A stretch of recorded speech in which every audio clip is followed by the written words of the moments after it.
हम लोग श्रवण कर रहे थे शिला महाराज जी के जो गुरु जी हैं श्री श्रीमद् भक्तिदयित माधव गोस्वामी महाराज जी, वो महाराज जी को महाराज जी के द्वारा पूछे गए प्रश्नों का उनका उत्तर दे रहे हैं। और पहले दिन उन्होंने महाराज जी को समझाया कि आपको समझना पड़ेगा आपका जो श्री मधुसूदन ब्रह्मचारी के साथ क्या संबंध है। वो आपके गुरु भाई हैं और गुरु भाइयों का संबंध अटूट होता है और ये कोई जगत का साधारण जीवों का संबंध नहीं है, शरीर पर आधारित एक गुरु को मध्य में रखते हुए गुरु भाई का संबंध है और ये अटूट संबंध होता है। इसलिए उनके दोषों को थोड़ा ज़्यादा उनको एम्बेरेस फील नहीं कराना चाहिए, उनके दोषों को देखकर उनको बोलकर, बल्कि उनकी सहायता करनी चाहिए। गुरु भाई का कर्तव्य ये होता है कि उनकी सहायता करें और उत्साह दें, क्योंकि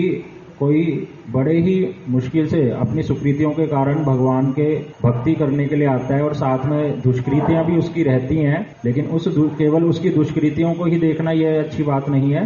तो इस प्रकार से बोला था।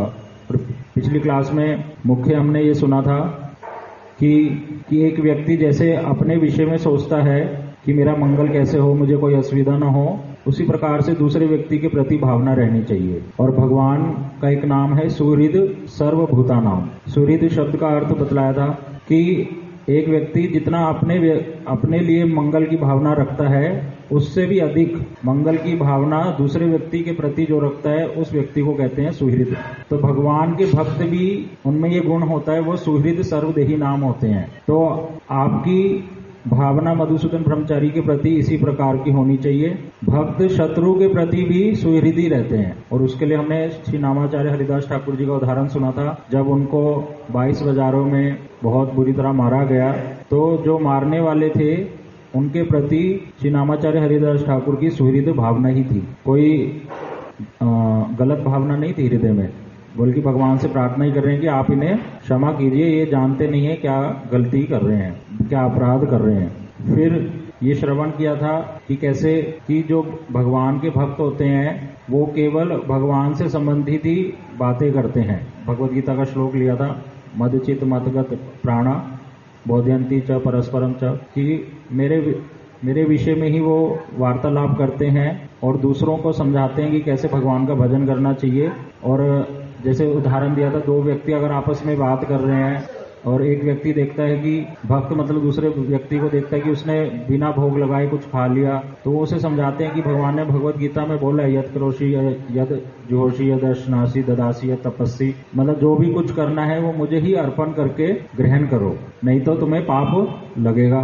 तो अगर तुम्हारी अभी प्रेम नहीं है भगवान से, यद अश्नासी इस श्लोक में तो आया कि जो कुछ भी ग्रहण करते हो वो मेरे को अर्पण करके करो। फिर वो उनको समझाते हैं कि तुमने ऐसे क्यों ग्रहण कर लिया, अर्पण भगवान स्वयं कह रहे हैं नहीं तो पाप लगेगा।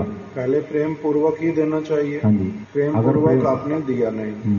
फिर दूसरा क्या बताया है, दूसरा बताया स्वयं कह रहे हैं मेरे को अर्पण करना सब वस्तु को। हाँ, और अगर अर्पण नहीं करोगे तो क्या होगा, और एक श्लोक में बताया। हाँ, वो अलग से श्लोक है, वो मुझे स्मरण नहीं है। ठीक है, किंतु अलग श्लोक है कि आप जो वस्तु मुझे अर्पित किए बिना लेते हो, अपने लिए पकाते हो, तो उसके द्वारा आप पाप ही खाते हो। तो बताना ये चाहते हैं कि मतलब मेरे भगवान कह रहे हैं कि मेरे बारे में ही वो बात करेंगे। तो इस प्रकार से शिला भक्तिदयित माधव गोस्वामी महाराज जी समझा रहे शिला महाराज जी को कि आपका कर्तव्य क्या है, पहले तो संबंध जानो और फिर उस प्रकार से व्यवहार करना सीखना है। हरे कृष्ण। प्रभु और कोई बात है तो बताओ। कल हम लोग मुख्य रूप से यही श्रवण कर रहे थे कि परसों कि जो संबंध है, हमने श्रवण किया कि वैसे तो शास्त्रों में ये वचन है वासुदेव कुटुंबकम, कि इस धरती पर जितने भी जीव हैं वो सब भगवान के अंश हैं, हम भी भगवान के अंश हैं, जिसके कारण सभी हमारा परिवार है। सिर्फ इस धरती पे ही नहीं, जितने भी ब्रह्मांड हैं, सभी जगह पर जितने भी जीव हैं वो हमारे साथ, उनके साथ एक नित्य संबंध है एक प्रकार से। किंतु फिर भी जहाँ पर गुरु भाई का संबंध आता है वहाँ एक विशेष रूप से भावना उदित होती है, जिसमें हमने श्रवण किया कि कैसे जो एक पति पत्नी है, पत्नी पति की अर्धांगिनी कहलाती है, उसका बेटर हाफ, सब प्रकार से उसके मंगल की चिंता करती है, अपने से ज्यादा अपने पति के मंगल की चिंता करती है। और हमने सुना जैसे एक पुत्र है परिवार में, वो जितनी चेष्टा नहीं करेगा, वो जितना मेहनत नहीं करेगा, उससे कई अधिक उसके माता पिता उसके ऊपर मेहनत करते हैं, उसके लिए सेक्रीफाइस करते हैं, अपने बारे में सोचना छोड़कर अपने पुत्र के बारे में सोचते हैं। तो इस प्रकार के वो सुहृद है। और भगवान जो करोड़ों माता पिता से भी अधिक वात्सल्य रखते हैं, उनके विषय में उन्होंने खुद ही कहा, भोक्ताराम यज्ञ तपसाम सर्वलोक महेश्वराम सुहृद सर्वभूतानाम, कि मैं सभी प्राणियों का सुहृद हूँ। जितने भी प्राणी हैं, चाहे वो मुझे माने या ना माने, मेरा भजन करे या ना करे, मेरा तिरस्कार करे, किंतु फिर भी उनके प्रति जो मेरा संबंध और मेरी जो सुहृद वाली भावना है, वो कभी भी हटेगी नहीं, ना वो कभी कम होती है। तो इन सारे उदाहरणों से श्रील भक्तिदयित माधव गोस्वामी महाराज जी का हमने दंड देने पर यदि भगवान दंड भी प्रदान करते हैं, हाँ, तो उससे भी वो क्या कहलाते हैं? सुहृद ही कहलाते हैं। दंड देना भी और स्नेह करना भी, दोनों की दोनों वस्तुएं होने के कारण वो सुहृद कहलाते हैं। तो हर प्रकार का उनका जो व्यवहार है वो सुहृद ही है। तो इसी तरीके से जो वैष्णव हैं, उनके 26 गुणों को हमने श्रवण किया, जिनमें से तितिक्षवा, कारुणिका, सुहृद, सर्वदेही नाम। तो ये जो गुण हैं, भगवान वाले गुण वैष्णवों के हृदय में भी आते हैं, कि कैसे वो भी सभी जीवों के प्रति सुहृद वाली भावना रखते हैं। वो सुहृद हैं सभी जीवों के, जिसमें हमने उदाहरण सुना श्री नामाचार्य हरिदास ठाकुर का, कि किस प्रकार जो उनको मार रहे थे, उनके हृदय में श्री हरिदास ठाकुर के प्रति प्रतिकूल भाव युक्त थे। वो प्रतिकूल भाव युक्त होने पर भी श्री नामाचार्य हरिदास ठाकुर उनके प्रति अनुकूल भाव युक्त थे, कि इनका अभी भी किसी प्रकार का अमंगल ना हो। वो 22 बाजार में पिटते हुए भी वो क्या सोच रहे हैं कि इनका कोई अहित ना हो, भगवान से उनके मंगल की ही कामना कर रहे हैं। उनको जैसे ही पता चला कि अगर मेरी मृत्यु नहीं होगी तो राजा इनको मार डालेंगे, तो उन्होंने क्या कहा कि ठीक है, अगर यही चाहते हैं और अगर इसकी आवश्यकता है तो मैं अपना शरीर त्याग दूंगा, मैं मर जाता हूँ। तो इस प्रकार श्रील हरिदास ठाकुर अनुकूल भाव युक्त सब समय। तो ऐसे ही श्रील भक्तिदयित माधव गोस्वामी महाराज जी श्रील महाराज जी को समझा रहे थे कि हम लोगों को भी सभी जीवों के प्रति, अपने गुरु भाइयों के प्रति एक अनुकूल भाव युक्त रहना चाहिए। जो भी वो कार्य कर रहे हैं, जो भी उनके अंदर दोष है, वो किसी न किसी प्रकार की दुर्बलता के कारण है। और वो जो दुर्बलता है वो कोई हंसी मजाक उड़ाने का विषय नहीं। उस दुर्बलता से हमारे हृदय में संवेदनशीलता आनी चाहिए, हमारे हृदय में सहानुभूति आनी चाहिए। क्योंकि व्यक्ति कुछ भी गलत कार्य क्यों करता है? कुछ भी गलत कार्य वो अपनी किसी दुर्बलता के कारण करता है। तो उस दुर्बलता में हमें उनकी सहायता करनी चाहिए, अपितु उनको एम्बैरेस फील कराना चाहिए। तो इस प्रकार से एम्बैरेस नहीं, तो श्रील भक्ति, हमने कल ये वाला एक उदाहरण श्रवण किया कि कैसे जो सहायता है वो किस प्रकार की होती है। जो आपने लास्ट में 2 सेंटेंस बोले वो उल्टा गलत बोले, ठीक से बोल दो फिर से। अच्छा, दुर्बलता के विषय कि जो व्यक्ति गलत कार्य करता है अगर कुछ भी, तो वो अपनी किसी न किसी दुर्बलता के कारण करता है। तो उस दुर्बलता में हमें उनको बल प्रदान करना चाहिए। उस दुर्बलता से बाहर निकलने में, उनकी दुर्बलता में सहायता करनी चाहिए। हाँ, उनकी दुर्बलता उनकी दूर हो, वो सबल बने, बलवान बने, दुर्बल नहीं रहे, उसके लिए चेष्टा करनी। क्योंकि जो दुर्बलता है वो दूर हो, ना कि दुर्बलता में सहायता कर, दुर्बलता को दूर करने में सहायता करनी। और उसके विषय में हमने एक उदाहरण सुना कि कैसे दो गुरु भाई हैं, तो एक गुरु भाई बाहर जाकर वो जो भी चीज़ों को ग्रहण कर लेते हैं बिना भोग लगाए, तो जो दूसरा गुरु भाई है वो देखता है, वो बोलता है कि अरे आप बिना भगवान को अर्पित करे इसको क्यों ले रहे हैं। तो हमने यही श्रवण किया, मच्चिदा मद्गता प्राण बोधयंत परस्परम, कि परस्पर वो मेरे संबंधित विषयों का चर्चा करते हैं और एक दूसरे को स्मरण कराते हैं, जो भी अनुकूल आचरण है उसके विषय में। तो यदि एक गुरु भाई कुछ भी गलत आचरण कर रहा है, जैसे बिना भोग लगाए भगवान को अर्पित करे खा रहा है, तो दूसरा गुरु भाई उसकी उसमें सहायता करेगा, बिना उसको कटाक्ष किए शास्त्रों की बातों की चर्चा करते हुए। जैसे भगवत गीता का श्लोक वो उच्चारण करेगा, यद करोषि यद अश्नासी यद विदोषी ददाति यद तपस्यसि कौन्तेय।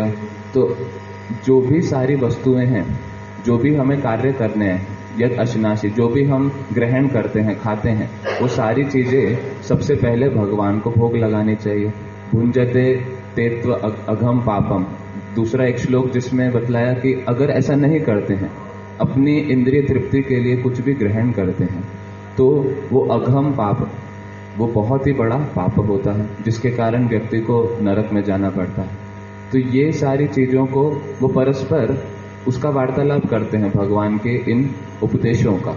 और यदि गुरु भाई बोलता है कि अरे कौन इस प्रकार से लेके जाएगा ठाकुर जी को, उनके सामने रखेगा, तुलसी पत्ता डालेगा और फिर भोग लगाएगा, मंत्र पढ़ेगा, कितना सारा इसमें कार्य है। तो अगर वो आलस प्रदर्शित करता है, तो श्रील भक्तिदेव माधव गोस्वामी महाराज जी बतलाते हैं कि जो आलसी व्यक्ति है वो मनुष्य नहीं है, वो पशु के समान ही है आलसी व्यक्ति। इस प्रकार की वस्तुओं में भी आलस्य करना। हाँ, इस प्रकार की वस्तु में भी आलस्य करता है कोई। तो श्रील भक्तिदेव माधव गोस्वामी महाराज जी इस प्रकार से श्रील महाराज जी को यही समझा रहे कि कैसे हमें एक वास्तविक बंधु का कार्य करना है। बंधु कौन होता है? जो हमारे को आगे बढ़ने में सहायता करता है, हमारी गलतियों में हमारे को ठीक ठीक रूप से करेक्ट करता है।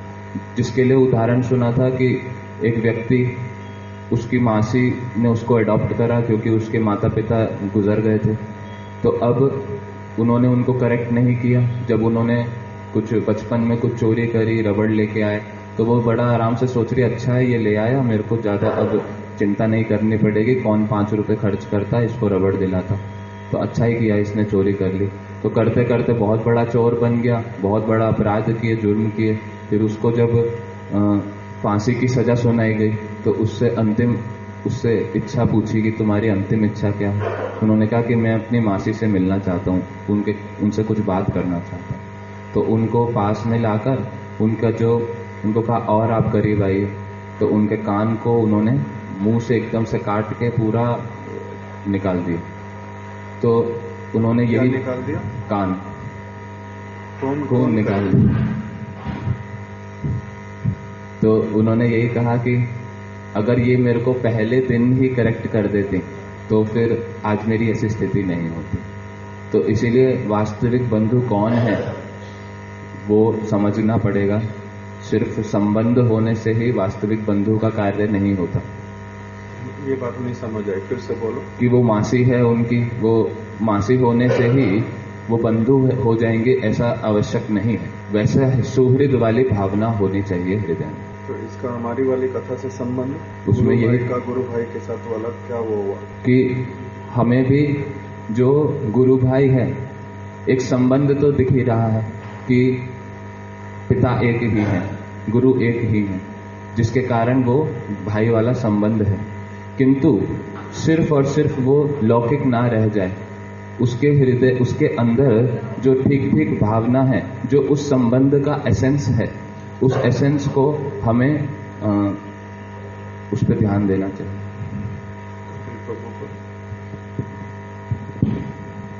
और कोई चीज अगर रह गई। एक जगह आपने बोला था कि भगवान का एक सर्कल होता है, उस सर्कल के अंदर सब आ जाते हैं, चाहे किसी भी प्रकार के जीव हो, आकार हो या योनि हो।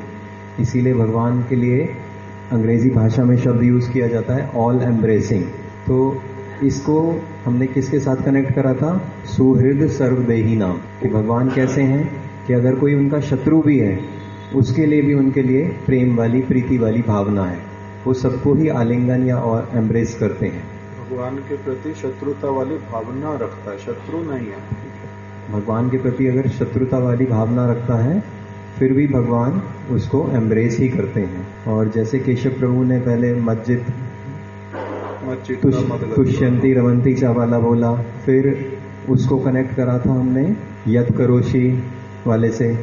फिर भी उसके बाद अंत के अंदर भगवान ने अर्जुन, आपने बताया कि भगवान ने अर्जुन को ये सारा ज्ञान देने के बाद भी एंड में कहा, अंत में बोला कि मैंने अब तुम्हें सब समझा दिया है, फिर भी यद इच्छासी, कि ये तुम्हारी इच्छा है, तुम क्या करोगे। तो उसी प्रकार से इसका कनेक्शन हमारी वाली कथा से कैसे है कि आपको उनका बंधुत्व वाला काम करना है, उनके लिए जो प्रीति पूर्वक वाला भाव रखना है, कुभाव नहीं रखना है, उसके बाद भी उनकी इच्छा है, पर आप बंधुत्व वाला ही कार्य करिए कि उनकी छोटी छोटी बातें, ड्राई फ्रूट ज़्यादा ले लेना या घी ले लेना, जैसे हमने 2 दिन पहले श्रवण करा था, उनके ऊपर ना जाकर के गुरु भ्राता के साथ एक अटूट बंधन है, जो संबंध है वो अटूट वाला है। तो उसी प्रकार से सुहृद का काम करना है आपको। भगवद गीता 10th अध्याय 9th श्लोक। मच्चित्ता मद्गद प्राणा बोधयन्ता परस्परम कथयन्तश्च माम नित्यम तुष्यन्ति चा रमन्ति चा। अनुवाद। जो अपने चित्त तथा प्राण मुझे समर्पित कर दिए हैं, वे सर्वदा एक दूसरे को मेरा तत्व बताते हुए एवं मेरे नाम रूप आदि का कीर्तन करते हुए संतोष लाभ करते हैं और आनंद का अनुभव करते हैं।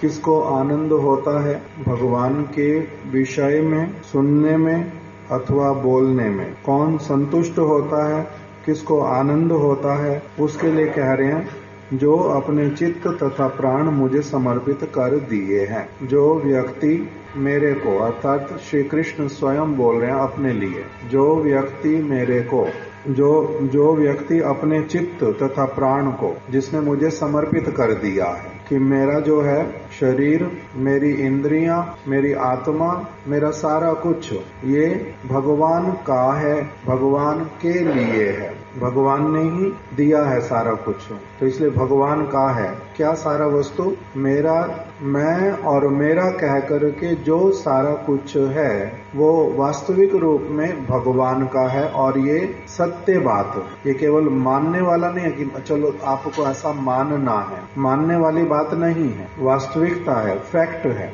रियलिटी है। तो इसीलिए भगवान कह रहे हैं ऐसे वाले व्यक्ति जो इस बात को अच्छी प्रकार से समझ चुके हैं, जो अच्छी प्रकार से समझ चुके हैं, वो क्या करते हैं फिर? वे सर्वदा एक दूसरे को मेरा तत्व बताते हुए, वो परस्पर में ऐसे वाले व्यक्ति जिन्होंने अपने चित्त को और अपने प्राणों को मुझे समर्पित कर दिया है, ऐसे वाले व्यक्ति, अर्थात जो भक्त बन गए हैं, जिनको सत्य वस्तु मेरी उपदेशावली जिनको समझ आ गई है, ऐसे वाले व्यक्ति जो हैं वो क्या करते हैं? वे सर्वदा एक दूसरे को मेरा तत्व बतलाते हुए, तत्व क्या होता है? मेरी वास्तविकता, मेरी स्थिति, मेरा स्वरूप, मेरा हृदय, ये सारी चीजें किस में आती है? तत्व में। भगवान किस तत्व के बने हुए हैं?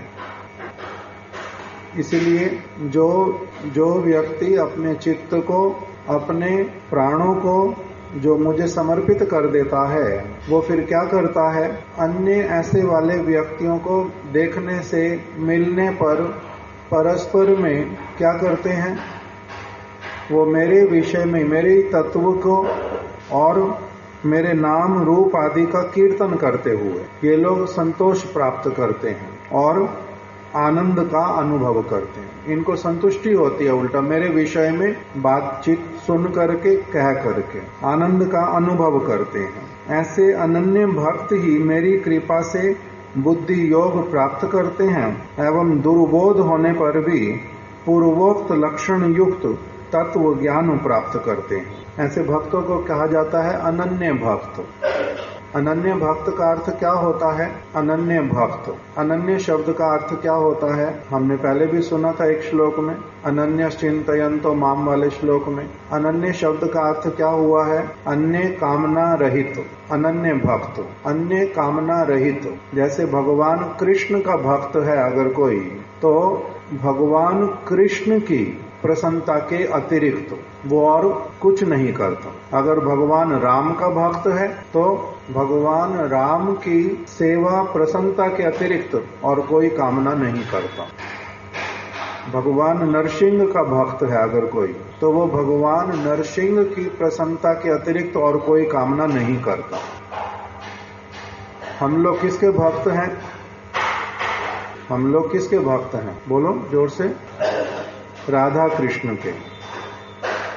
हम लोग राधा कृष्ण के भक्त हैं। और राधा कृष्ण के भक्त कहने से ही कौन से वाले कृष्ण हो गए इसमें? ब्रज वाले कृष्ण। उसमें भी फिर मधुर रस वाले कृष्ण। द्वारिका वाले कृष्ण नहीं, मथुरा वाले कृष्ण भी नहीं। फिर क्या मथुरा वाले, द्वारिका वाले और ब्रज वाले कृष्ण अलग अलग है ना? एक ही हैं, तत्व से एक हैं, रस के विचार से अलग हैं। तो इसीलिए हम लोग उनको एक मानते भी हैं। एक मानने पर भी क्या कहते हैं कि हमारा किंतु जो समस्त कामना है वो है केवल मात्र ब्रज के कृष्ण के प्रति। इनको बंद करके आ सकते थोड़ी देर? जाओ केशव प्रभु, जाओ इनको बोलो कि अभी काम नहीं कर सकते और दरवाजा भी बंद कर दो। तो अभी कृष्ण अलग अलग नहीं होने पर भी हम लोग कैसे वाले हैं? वृंदावन वाले जो कृष्ण हैं उनकी, और जो राधा रानी के कृष्ण हैं उनकी जो प्रसन्नता जिस चीज में, उसको करने वाले हैं। इसका नाम है अनन्य भक्त। अब इस अनन्य भक्त में जो हनुमान जी हैं वो किसके अनन्य भक्त हैं? हनुमान जी किसके अनन्य भक्त हैं? भगवान श्री रामचंद्र के। वो भगवान श्री रामचंद्र के अनन्य भक्त हैं। इसीलिए एक बार भगवान श्री कृष्ण ने उनको बुलाया अपने निकट में, और उन्होंने क्या कहा कि हनुमान जी का वचन जो है वो है कि श्रीनाथे जानकी नाथे, राम राम ये वाला श्लोक निकाल के दो तो, श्रीनाथे जानकी नाथे।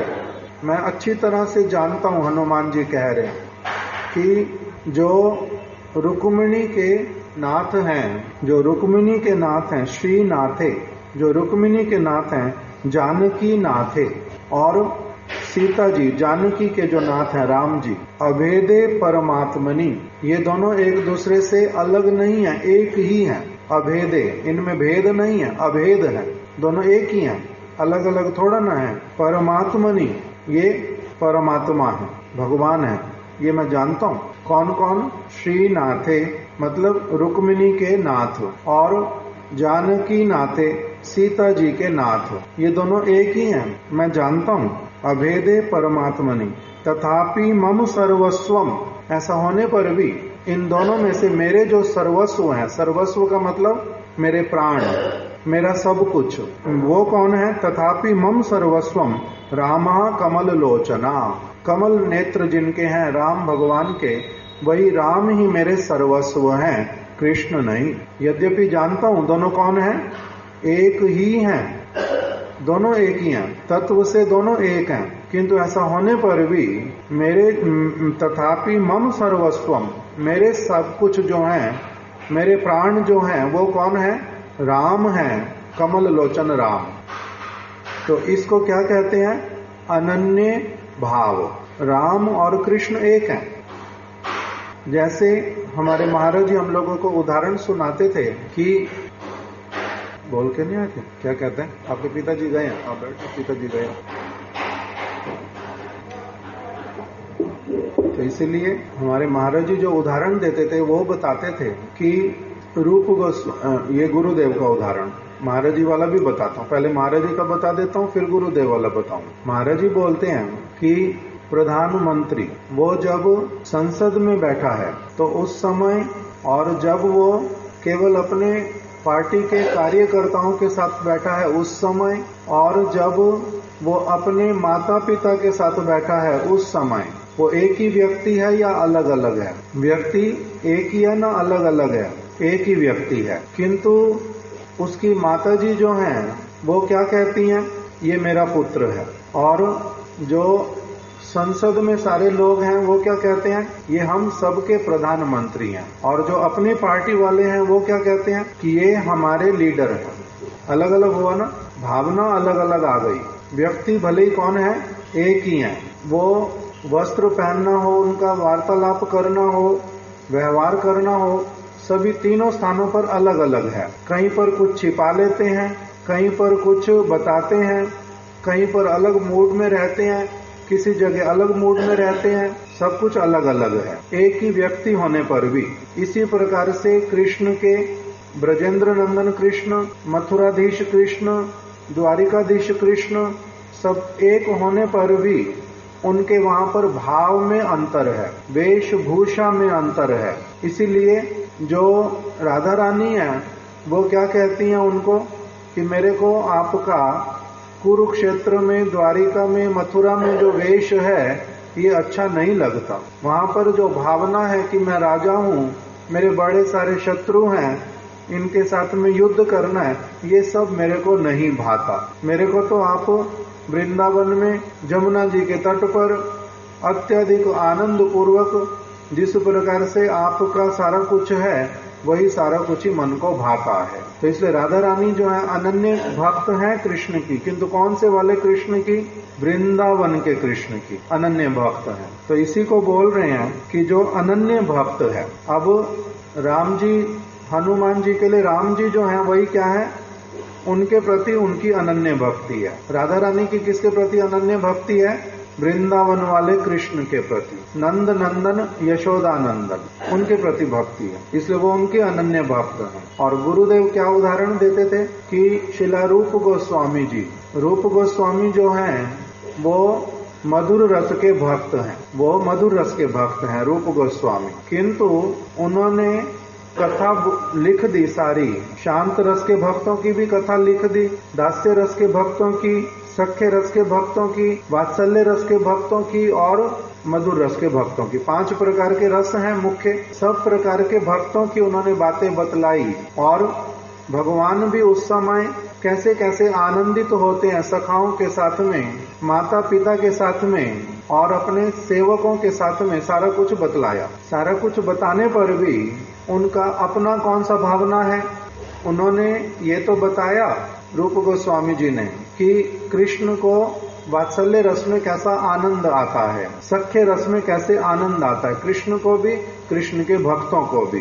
किंतु वो स्वयं किस प्रकार के कृष्ण और उनकी कौन सी लीलाओं में डूबे रहते हैं, आनंदित होते हैं, उनका अपना कौन सा भाव है, बताया सबके विषय में और अच्छी तरह से बताया। सारी चीजों को अच्छे से जानते हैं, एक्सप्रेस भी कर दिया। किंतु सब कुछ जानने पर भी प्रार्थना क्या करते हैं? मेरे कृष्ण कौन से वाले हैं? राधा रानी के जो कृष्ण हैं वो वाले। अनन्य भावना किसके प्रति है? राधा रानी वाले कृष्ण के प्रति। इसीलिए उनके अनुगत सबसे श्रेष्ठ जो रूपानुग, उनके रूप गोस्वामी जी के भक्त रघुनाथ दास गोस्वामी, वो अपनी अनन्य भावना को क्या कहते हैं, कैसे व्यक्त करते हैं? वो कहते हैं कि मैं तो ऐसे वाला कृष्ण का भक्त हूँ जो केवल राधा रानी के कृष्ण है। ब्रज के तो कृष्ण है ही हैं, फिर जो राधा रानी के कृष्ण, और उस पर भी फिर क्या बोलते हैं कि मेरे को अगर सच बोलूं तो कृष्ण से भी क्या लेना देना, मेरे को तो मेरी स्वामिनी जो है वो तो राधा रानी है, वो जो कहेंगी कृष्ण की सेवा के लिए वो मैं कर दूंगी। किंतु यदि वो नहीं कहेंगी तो मैं कोई सेवा नहीं करूंगी कृष्ण की, मैंने कोई कृष्ण की सेवा नहीं करनी। कृष्ण अगर द्वारिका में है, राधा रानी वृंदावन में है, तो मैं कहाँ पर रहूंगी? मैं जहाँ पर राधा रानी है वृंदावन में, ब्रज में, मैं वहीं पर रहूंगी। अगर कृष्ण बुलाए कि मेरे पास आ जाओ द्वारिका में, तो मैं क्या कहूंगी? कृष्ण अगर कहें कि मेरे पास में द्वारिका में आ जाओ, राधा रानी वृंदावन में है किंतु मेरे को तुम्हारे से कोई सेवा करवानी है, तुम द्वारिका में आ जाओ, तो मैं उनको मना कर दूंगी कि मैं द्वारिका में नहीं आ सकती, मैं आपकी किसी आज्ञा का पालन नहीं कर सकती, मैं मना कर दूंगी, मैंने नहीं आना आपके पास में द्वारिका। आप रुष्ट होते हो तो हो जाओ, किंतु मैंने नहीं आना आपकी सेवा करने, आपके बुलाने पर। तो अगर राधा रानी वहां पर जाए तो क्या करोगी? राधा रानी को भी बुला लेता हूं, तब क्या करोगी? राधा रानी को बुला लोगे, राधा रानी यदि वहां पर जाएंगी तब मैं अपनी आप से उनके पीछे पीछे चली जाऊंगी, आपको कहने की भी आवश्यकता पड़ेगी नहीं, आपको कहने की भी आवश्यकता नहीं पड़ेगी। तो इस प्रकार की जो ये सारी भावनाएं, इनको क्या कहते हैं? अनन्य भाव।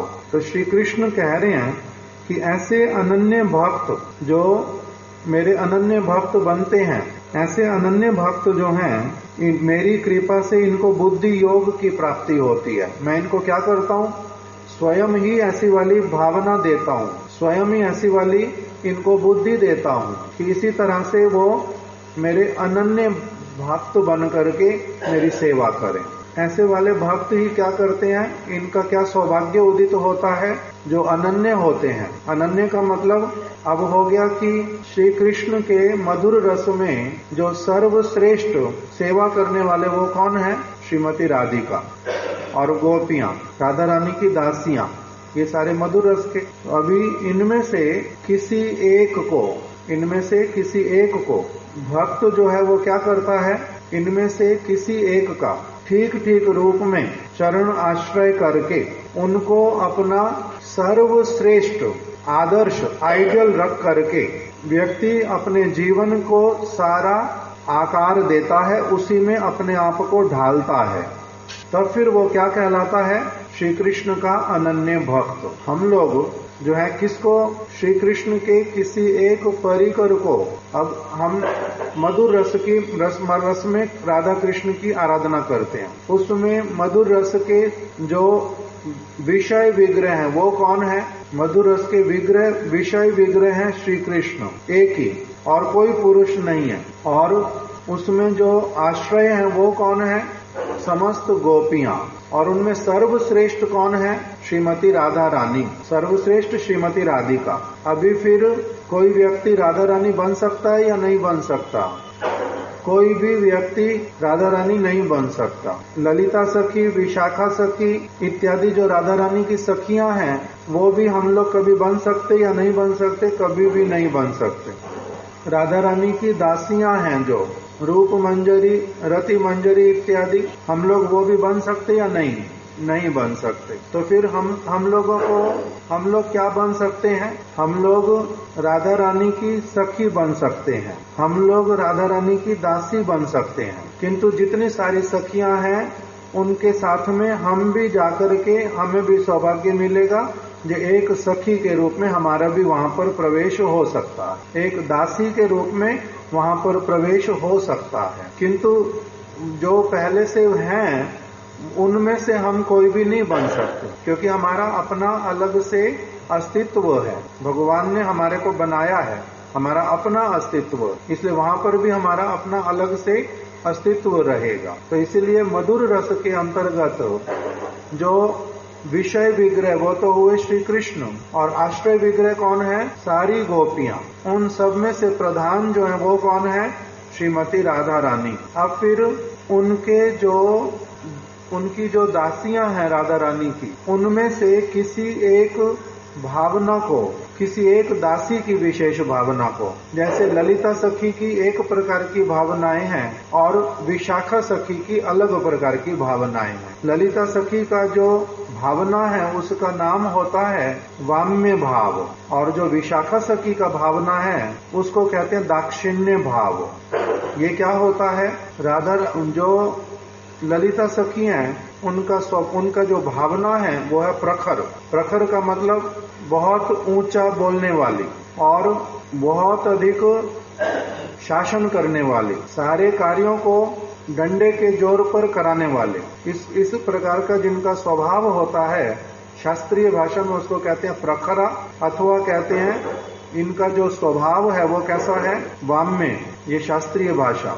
तो विशाखा सखी कैसी हैं? विशाखा सखी हैं बहुत नरम भाषा बोलने वाले, कार्य वही की वही करेंगे किंतु करने की शैली अलग। तो इसीलिए अब इसमें से फिर होता है अनन्य बनने के लिए कि इनमें से किसी एक का हर व्यक्ति के स्वभाव के साथ में मिलन होता नहीं। जिनके साथ में मिलन होता उन्हीं को अपना आदर्श रख करके उनके जैसी उनका चरण आश्रय करके, जैसे योग्य गुरु बहुत सारे हैं इस जगत में। हमारे मान लो गुरुदेव के संग में बहुत सारे गुरुदेव के अभी ऐसे वाले आश्रित हैं, शिष्य हैं, जो क्या करते हैं, आगे दीक्षा मंत्र प्रदान करते हैं, किसी को अपना शिष्य बनाते हैं, उसका फिर ध्यान रखते हैं, उसको भक्ति में आगे बढ़ाते हैं, सारी चीजें करते हैं सभी लोग ही।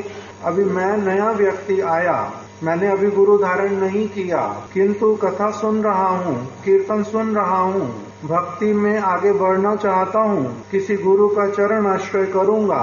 अब ये सारे ही भगवान के भक्त हैं, सारे ही अच्छे हैं, योग्य हैं, मेरे को सच में भगवान के चरणों में पहुंचा देंगे। ऐसे वाले जो भक्त, इनकी संख्या बहुत होने पर भी मेरे को क्या करना है, किसी एक का चरणाश्रय करना है, वो मेरे दीक्षा गुरु होंगे। और बाकी जो योग्य व्यक्ति वास्तविक रूप में गुरु तुल्य, तो उनको क्या कहूंगा, ये सारे मेरे शिक्षा गुरु हैं। तो अभी दीक्षा गुरु एक ही हो सकते हैं। इसी प्रकार से मधुर रस के अंतर्गत अनन्य भावना रखने के लिए किसी एक जो राधा रानी के सेविका, किसी एक की भावना को लेकर के फिर आगे चलते हैं। तो इसीलिए श्री चैतन्य महाप्रभु ने ये भक्ति करना सिखलाया, इस जगत में प्रकटित किया। उसमें उनके अनेक भक्त हैं, स्वरूप दामोदर जी भी हैं और फिर राय रामानंद जी भी हैं। फिर उससे आगे रूप गोस्वामी, सनातन गोस्वामी, गोपाल भट्ट गोस्वामी, जीव गोस्वामी, रघुनाथ दास गोस्वामी, रघुनाथ भट्ट गोस्वामी भी हैं। तो प्रभुपाद जी ने हम लोगों को सिखलाया, श्री चैतन्य महाप्रभु, फिर स्वरूप दामोदर गोस्वामी, फिर रूप गोस्वामी, फिर रघुनाथ दास गोस्वामी, फिर कृष्णदास कविराज गोस्वामी, फिर नरोत्तम दास ठाकुर, फिर शिला बलदेव विद्याभूषण प्रभु ना, पहले विश्वनाथ चक्रवर्ती ठाकुर। तो ये जो सारे हैं, ये एक ही भावना को लेकर के चलने वाले। इनका जो भावना है, ये हमारा क्या है, मुख्य रूप में ये हमारी अनन्य जो कृष्ण की भक्ति, उसमें हम पहले कृष्ण के भक्त, फिर राधा कृष्ण के भक्त, फिर राधा रानी के भक्त, फिर राधा रानी में भी फिर जो स्वरूप दामोदर गोस्वामी, ललिता सखी, उनके भक्त, फिर ललिता सखी के अनुगत जन रूप मंजरी। ये जो सारी भावना, इसी के अंतर्गत क्या आता है। अब रूप गोस्वामी, सनातन गोस्वामी क्या शुद्ध भक्त नहीं है? रूप गोस्वामी है तो सनातन गोस्वामी भी शुद्ध भक्त हैं। रूप गोस्वामी है तो जीव गोस्वामी जी भी, उधर गोपाल भट्ट गोस्वामी जी भी, सारे शुद्ध भक्त हैं। सबके शुद्ध भक्त होने पर भी इनमें से जो चयन कर लिया, रूप गोस्वामी से आगे किसको ले लिया, रघुनाथ दास गोस्वामी जी को। तो अभी ये जो सारे विचार, इसके अंतर्गत क्या आ गया, अनन्य भावना। अब जो इस सारी चीज को मेरी पोषण करने वाली वस्तु, वो तो मैं सबसे ले लूंगा, किंतु मेरा अपना मुख्य वाला भावना क्या रहेगा, ये वाला, जो एक विशेष विचारधारा वाला। हनुमान जी की बात सुनूंगा नहीं, ये बात नहीं होएगी। हनुमान जी की शिक्षा जो है वो नहीं लूंगा, ये बात नहीं होएगी। जीव गोस्वामी जी की शिक्षा नहीं लूंगा, ये बात होएगी नहीं। राय रामानंद जी की शिक्षा नहीं लूंगा, ललिता सखी को का ले लूंगा तो विशाखा सखी का अनादर करूंगा, ये वाला तो बात नहीं है। तो इसीलिए सारी वस्तु को अच्छी प्रकार से समझ करके श्री कृष्ण कह रहे हैं, जो ये सारी बात अच्छे से कौन समझ पाता है, उसके लिए कह रहे हैं कि ऐसे अनन्य भक्त ही मेरी कृपा से बुद्धि योग प्राप्त करते हैं, उनको बुद्धि योग की प्राप्ति होती है। और दुर्बोध होने पर भी अब उनको ये वाला बात अच्छी तरह से समझ आता है कि रूप गोस्वामी जी अगर स्वरूप दामोदर जी का पूर्ण अनुगत्य कर रहे हैं, तो इसका अर्थ ये नहीं है कि वो राय रामानंद जी का अनादर कर रहे हैं, अथवा सार्वभौम भट्टाचार्य, नित्यानंद प्रभु, अथवा किसी और भक्त का वो अनादर कर रहे हैं।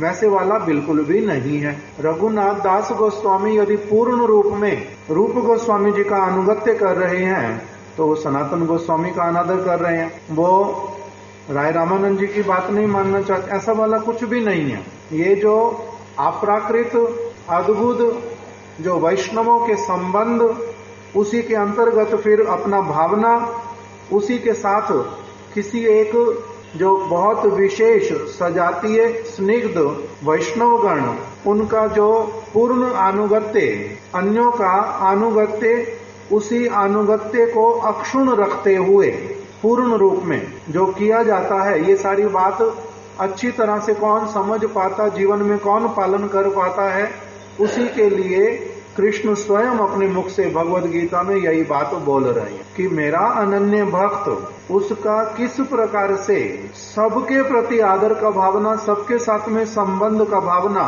कैसे होता है, और ऐसा सब कुछ होने पर भी कैसे वो अनन्य भी होता है। फिर समस्त जगत के प्राणी कौन है?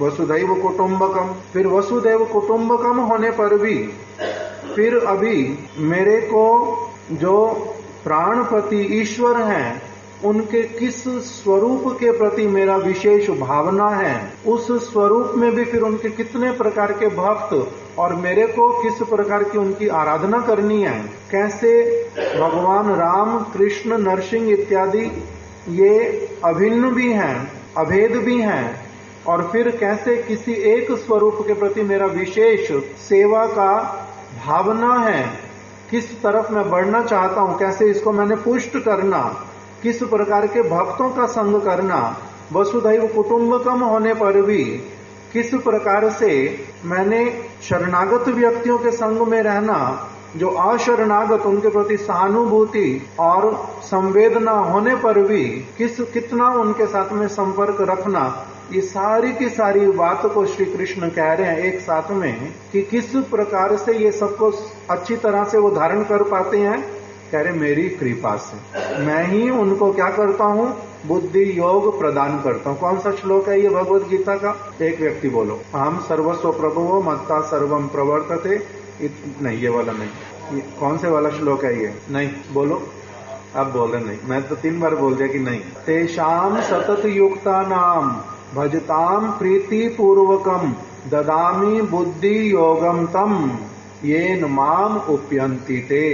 जिस प्रकार से अगर कोई व्यक्ति क्या करता है, तेषाम सतत युक्ता नाम, वो सतत प्रयास करता है कि उसको मेरे से क्या करना है, प्रेम करना, उसको मेरे से मिलना है, उसको मेरे साथ रहना है, उसको मेरी बातें सुननी है, वो सचमुच में अगर ऐसा चाहता है, तेषाम सतत युक्ता नाम, वो सदैव इस वस्तु के लिए अपने चित्त में मेरे को बिठा करके रखता है, मेरे से युक्त है, मेरे से जुड़ा हुआ है, मेरे से और जुड़ना चाहता है, आगे बढ़ना चाहता है बहुत अधिक। तेषाम सतत युक्ता नाम, जो सदैव प्रयासरत है इस वस्तु के लिए, तेषाम सतत युक्ता नाम। आगे भजताम प्रीति पूर्वकम, और प्रीति पूर्वक वो क्या करता है, बड़े प्रेम के साथ में प्रीति पूर्वक कि मेरे को इस ओर आगे बढ़ना है, अपना उसमें प्रीति पूर्वक उसमें अपना समय लगाता है, उसमें अपना ध्यान लगाता है, उसके लिए अनुकूल वातावरण बनाता है, व्यर्थ की चीजों को अपने से अलग करता है, ये जो सारी क्रिया वो करता रहता है।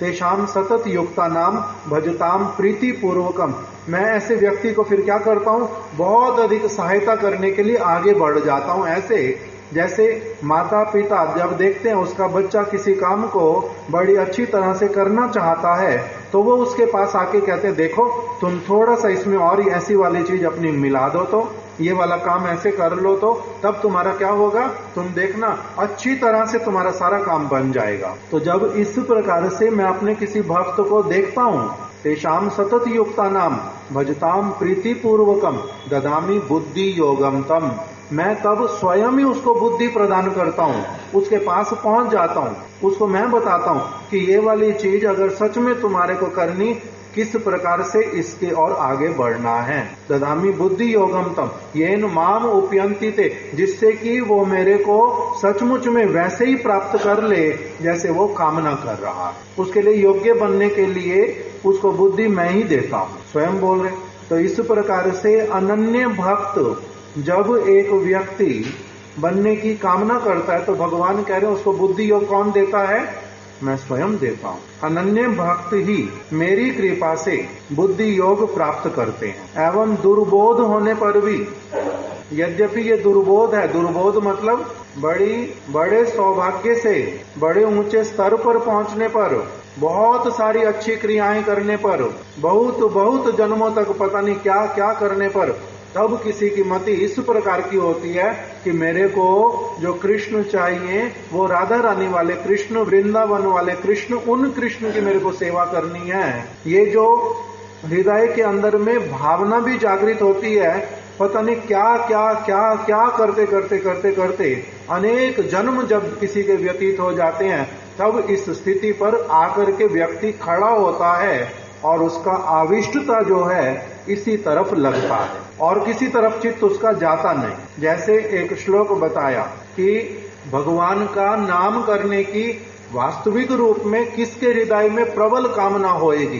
कि मेरे को सचमुच में भगवान का नाम करना है, ये नाम मेरी जिह्वा पर उदित हो जाए, मैं सचमुच में कृष्ण कृष्ण कृष्ण कृष्ण हरे कृष्ण बोलूं और सचमुच में राधा और कृष्ण वो क्या हो जाए, एकदम से मेरे अपने परिकरों सहित, अपने धाम सहित, अपने नाम सहित, अपनी समस्त चीजों के साथ में मेरे को पूर्ण रूप में अपना अनुभव, अपना संग, अपनी सेवा प्रदान कर दें।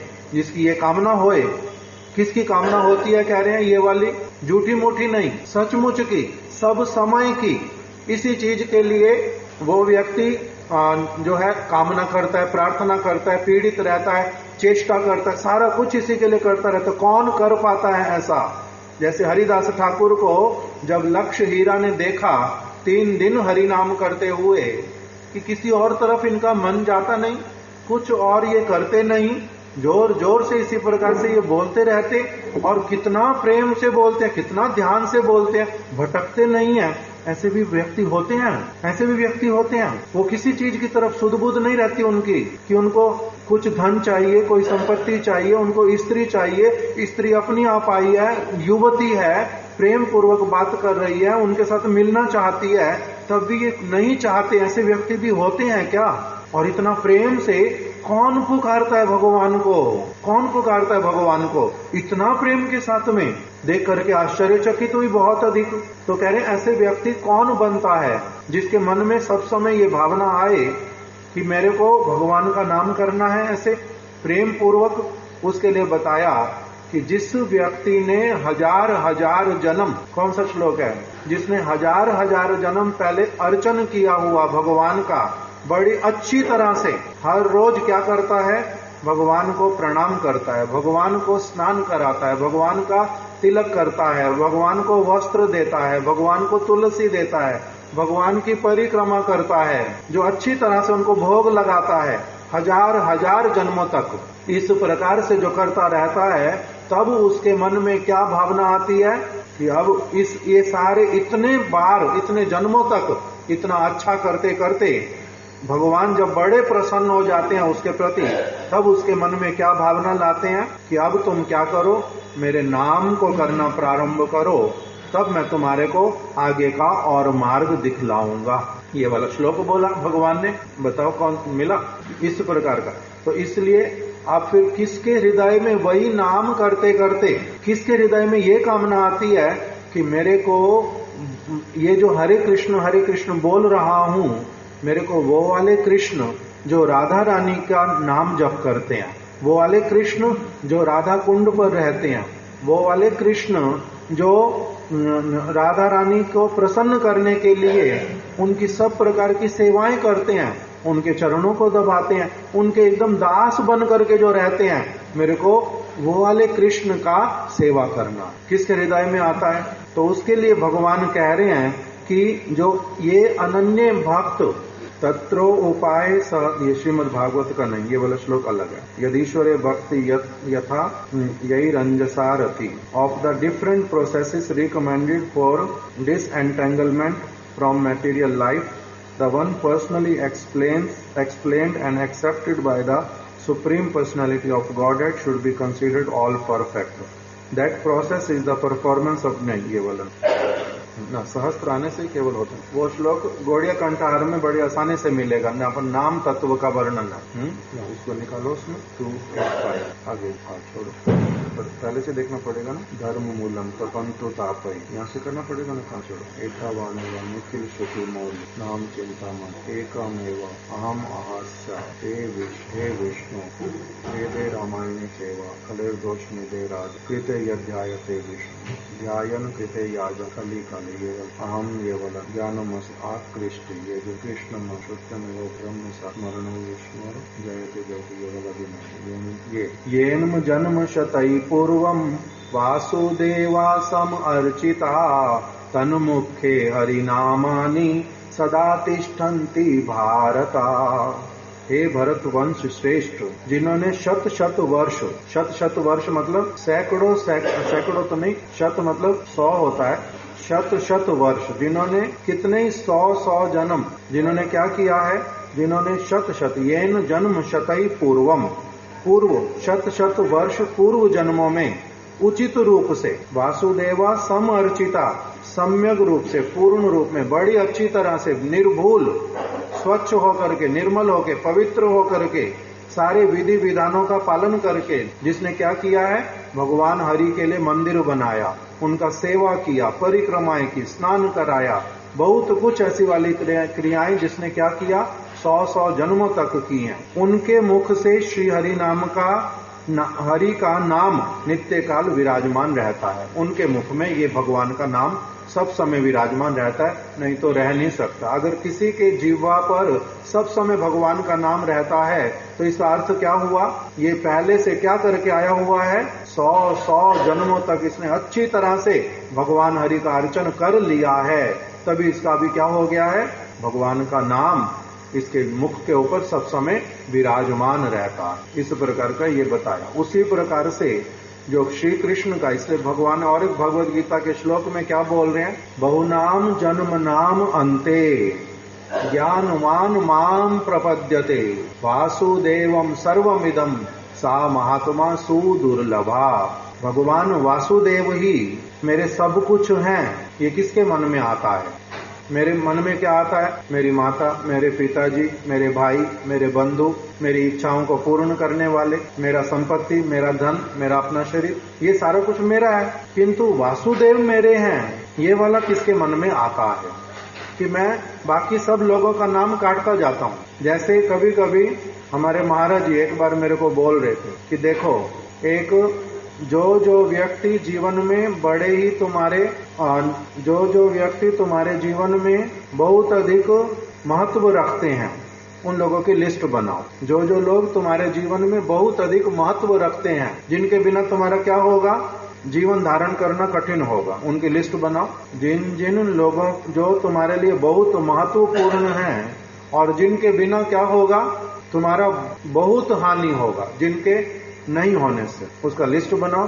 तो तुम्हारे को कितने लोग मिलेंगे, अगर 1 या 2 भी मिल जाए। महाराज जी भक्ति विनोद ठाकुर जी का उस दिन कोई मैं आर्टिकल का काम कर रहा था, उसको पढ़ करके थोड़ी देर मेरे को कहते दिखाओ तो क्या लिख रहे हो, और देख करके पढ़ने लगे और पढ़ करके उसी में भक्ति विनोद ठाकुर जी ने ये बात लिखी है कि अगर जीवन में 1 अथवा 2 व्यक्ति भी उस प्रकार के जीवन में आ जाएं, तब समझना ये मेरा जीवन जो है इस बार सफल हुआ। 1 या 2 मिलना भी क्या होगा, बड़ा कठिन। तो उस प्रकार के भगवत भक्त जो कैसे वाले हों, ऐसे वाले भगवत भक्त जो सचमुच में भक्त हों, सचमुच में भक्त होना और ऐसे लोगों का मिलना, उसके लिए बताया कि कितने कितने जन्मों की सुकृतियां, कितने कितने जन्मों का भजन और कितने विशेष विशेष व्यक्तियों का जब आशीर्वाद कृपा जब होती है, तब किसी को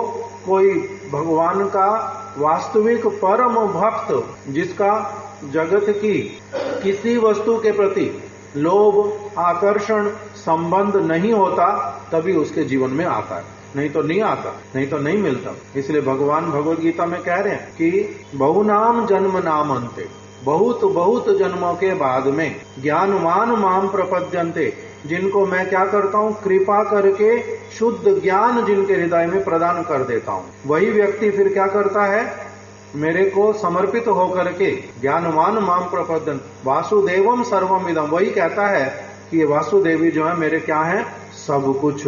वासुदेवम सर्वमिदम सा महात्मा सुदुर्लभा, ऐसे वाला जो महात्मा है, भगवान कह रहे इसी को मैं महात्मा कहता हूं, ऐसे वाला जो महात्मा है वो क्या है, सुदुर्लभ। गांधी जिसको महात्मा लोग बोलते हैं, भगवान उसके लिए नहीं बोल रहे, मोहनदास करमचंद गांधी उनके लिए नहीं बोल रहे। जिसका चित्त पूर्ण रूप में क्या स्वीकार करता है, मैं ही जिनका सब कुछ हूं, ऐसे वाले जो भक्त हैं इनको क्या कहते हैं, अनन्य भक्त। ये वास्तविक रूप में क्या करते हैं, मत चित्ता मदगद प्राणा बोधयन्ते परस्परम कथ्यंतश्चा माम नित्यम तुष्यन्ति चा रमन्ति चा। ये आनंदित होते हैं भगवान की वार्तालाप कह करके, भगवान की वार्तालाप सुन करके, इनका आनंद होता है। बाकी लोगों का जैसा आनंद और इनका जैसा आनंद वो बिल्कुल अलग अलग। इसलिए हमारे गुरुदेव एक कथा में बोल रहे थे कि निवृत्त तरशई, भगवान के हम लोग, गुरुदेव कह रहे हैं हम लोगों को अगर भगवान की कोई विशेष बात अगर कोई सुनाता है, हमारे को लगता है कि आज हमारे को बहुत बड़ी संपत्ति मिल गई, और उस दिन आनंदित हृदय इतना आनंदित रहता है, इतना आनंदित रहता है, उसका शब्दों में वर्णन नहीं कर सकते। भगवान के विषय में अगर हमारे को कोई विशेष वस्तु कोई सुनने को मिल जाती है, पढ़ने को मिल जाती है, उस दिन जैसा आनंद होता है ऐसा आनंद तो और किसी चीज में आता नहीं। क्यों? क्योंकि वही क्या है, हमारे लिए सबसे बड़ी वस्तु है। तो इस प्रकार के जो भक्त, उनको भगवान कह रहे हैं, इनका नाम क्या है, अनन्य भक्त। ये अनन्य भक्त है। आज यहीं तक रख देते, कल आगे श्रवण करें। वांछा कल्प तरुभ्यश्च कृपा सिंधुभ्य एव च पतितानां पावनेभ्यो वैष्णवेभ्यो नमो नमः।